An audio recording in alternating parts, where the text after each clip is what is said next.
Top of turn 3, my fast guys can move and attack. Feder is my only fast guy, and with him I have two options. I can either have him shoot at this tank right here on a +2, or I can have him move. Now the reason why I wouldn't have him move is because for him to move I would need to get rid of this immobile, which causes Feder a stress, bringing him up to 4 stress.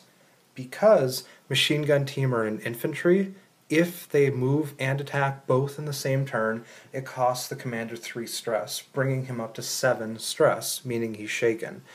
At range 0, Feder isn't very good shaken, and he'll be rolling on a -2, meaning that his attack on a 7 would be brought up to a 9, with the tank's 2 armor brought up to an 11, meaning that I can either make 1 die roll with an alright chance of hitting, or 3 die rolls without a single chance of hitting. I'm going to try to make a single die roll on a 7 or higher, and hopefully I will destroy this tank. I missed in the worst way possible. This tank is going to come after me during its turn. Because Feder's turn is over, I get to remove the immobile counter because it is only temporary. Normally, my machine gun team would be in a difficult situation. However, Muntz has a skill called Tactic.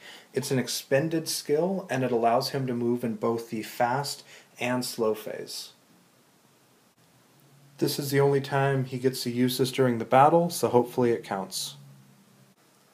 So Muntz is going to move the Stug 3 up, and now the Sherman tank is range 1, 2, 3 within range.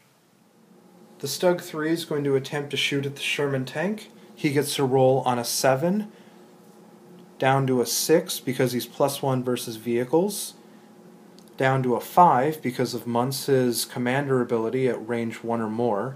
However, the Sherman's armor brings it back up to a 7. He does not get a bonus die for advancing, so I get 1 roll on a 7 or higher. It's a hit. The tank's dead. The tank is destroyed. So we're going to flip his counter over, and we're going to put the little tank miniature on its side. It's time for their phase, but they've been reduced down to 4 points.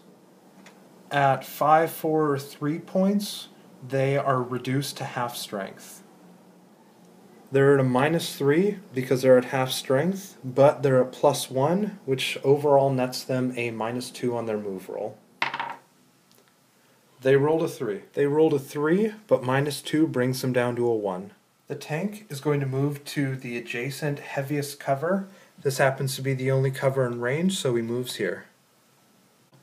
The armored car is going to retreat to the heaviest adjacent cover that is furthest away from the closest German unit. So to there. First, I'm going to have the armored car attack.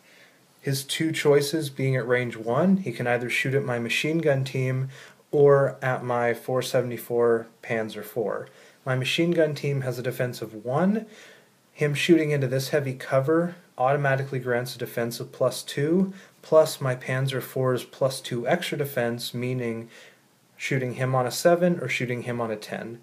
He's going to go after the machine gun team. He hit my poor machine gun team. 1 counter. It's the mowed down.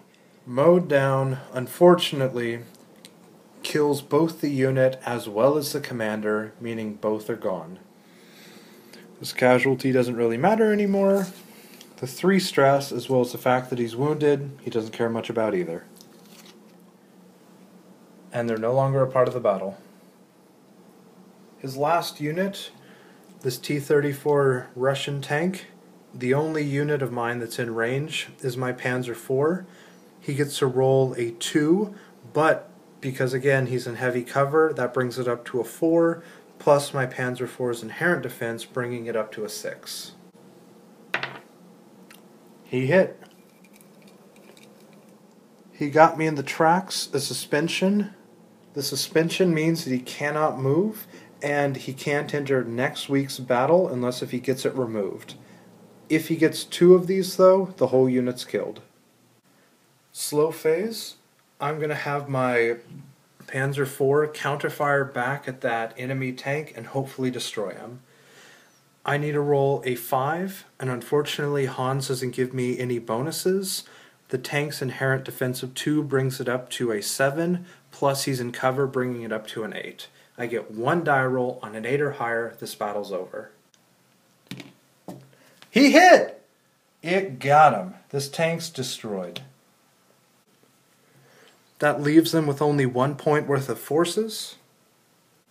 And because they have 2 or less, the scout group's automatically killed and my Stug doesn't even have to shoot. We won the battle, but it was costly. Into the battle, we're going to draw an event card. Unfortunately, it's exhausted. This means that I inflict 2 stress on my highest skill level participating commander. I get a choice between putting the 2 stress on Friedrich or Muntz. I'm going to decide to put the 2 stress on Muntz as to not overwhelm Friedrich. That concludes this battle. Thank you for all of your Kickstarter support. As of this video posting, we've broken the $8,000 barrier, which means we now have interlocking terrain tiles.